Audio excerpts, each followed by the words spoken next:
Well, good evening, everyone. Are we in the end times or what? This apocalyptic chemical disaster from the train derailment in East Palestine, Ohio, has really caused an outcry of the American people. Where is the president? Where is he on this? And why are news reporters being arrested who want to cover the story? Why is no one talking about the fire that was under the train for several miles before the derailment? I mean, the absence of transparency from the powers to be is almost sickening. And could it be an act of terrorism and the American people are being kept in the dark? I'm not sure if the truth is really going to come out on this one, but hey, depopulation is already happening with the animals in the nearby streams. Reports of livestock dying, pets dying, very sad. And at the same time, we have this other story of Russia wanting to reclaim parts of Alaska. And will they come in and try to take it by force? I mean, that's a game changer too. You know, the USA is being attacked on every front, and yet we have not been told the truth about so many different topics. And I said this earlier today, and I'm going to say it again. The beast is very busy. And the Antichrist, he's working in the shadows. He's stirring up chaos here in the USA on every possible front.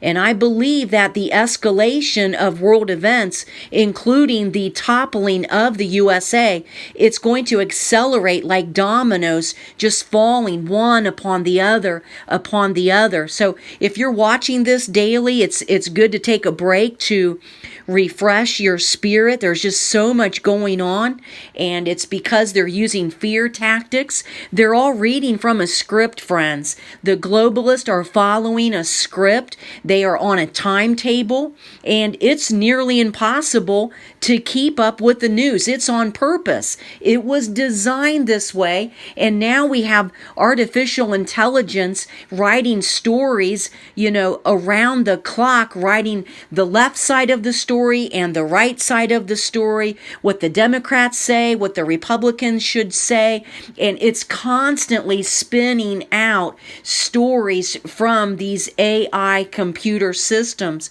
Listen, I just want to ask you, pray for the people in Palestine, Ohio, just a very small town of about 5,000 right there on the edge of Pennsylvania. I know many people already are. Exposure to these chemical agents, it is horrific, and it looks like chemical warfare. So pray that they will be safe. Pray that they will be comforted by the Lord and that He will guide them in their next steps going forward. Experts say that these chemicals are very dangerous. These are the chemicals that were used in World War I, and they were used to gas the soldiers. So these are respiratory irritants, and they can cause damage to the lungs, very much like pneumonia, and then the lungs begin filling up with fluid.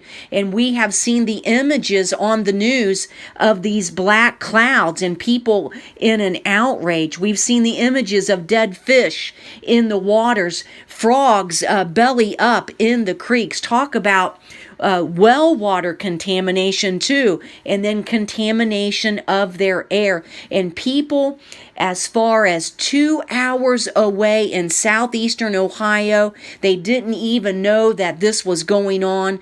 They were reporting on social media that their lungs were hurting, their sinuses were burning, and this is just horrible news. And hidden for days by the mainstream news algorithms. Again, AI in charge of what stories get to the top of the news headlines. So are we at war internally?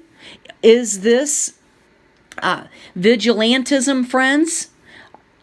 Time will tell. But listen, and I was wakened by the Lord this morning with a very strong dream about an EMP attack, and it's probably the third or fourth dream that I've had about EMP attacks. Every day is precious, friends, so let's really love one another. Let's love our family and friends. And like my friend Jeremy reminded me in Seho this evening on the phone, we just need to make more phone calls. We need to check in on our loved ones and give them encouragement, help anybody that seems to be discouraged. There's a lot of people in despair over what they see in the news. All right, friends, well, take care, and just remember how much we need each other, all right? Okay, I'll talk to you again real soon.